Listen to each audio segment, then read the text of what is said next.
नमस्कार दोस्तों, हर वर्ष मार्गशीर्ष माह के शुक्ल पक्ष की एकादशी तिथि पर हिंदू धर्म के सबसे पवित्र ग्रंथ भगवत गीता की जयंती मनाई जाती है। पूरे विश्व में यही एक ग्रंथ है जिसकी जयंती मनाई जाती है। गीता ज्ञान का भंडार तो है ही, और गीता की प्रचुरता और सुंदरता के अलावा हमें एक बार महाभारत के फिजिकल सेटिंग की सुंदरता भी देखनी चाहिए। इसी दिन भगवान श्री कृष्ण ने कुरुक्षेत्र की युद्ध भूमि में खड़े होकर अपने मार्ग से विचलित हो रहे अर्जुन को प्रथम बार गीता का उपदेश दिया था। बहुत बार जब हम स्पिरिचुअलिटी या आध्यात्मिकता की बात करते हैं तो एक शांत वातावरण की कल्पना करते हैं, सुंदर पहाड़, घाटियां, नदियां।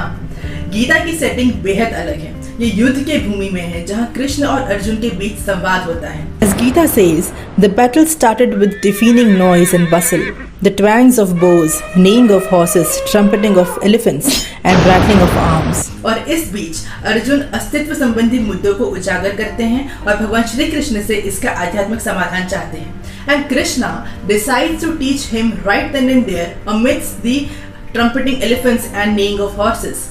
Can you imagine the focus it took for the teacher and the student to be able to discuss and understand the highest truth of Vedic wisdom?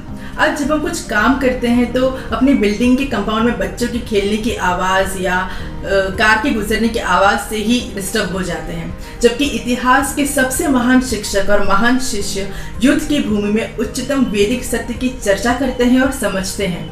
इससे हमें ये समझ आता है कि युद्ध के मैदान पर भी सत्य को देखा और समझा जा सकता है। सच्चाई जानने के लिए इससे कोई फर्क नहीं पड़ता कि एनवायरनमेंट क्या है। जितना अधिक हम फोकस्ड होते हैं या केंद्रित होते हैं, उतना ही आसान होता है ये जानना कि हमारे लिए महत्वपूर्ण क्या है।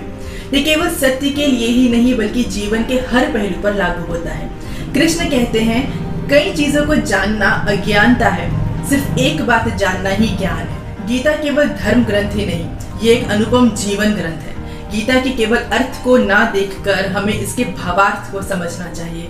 आप सभी को गीता जयंती की बहुत शुभकामनाएं। धन्यवाद।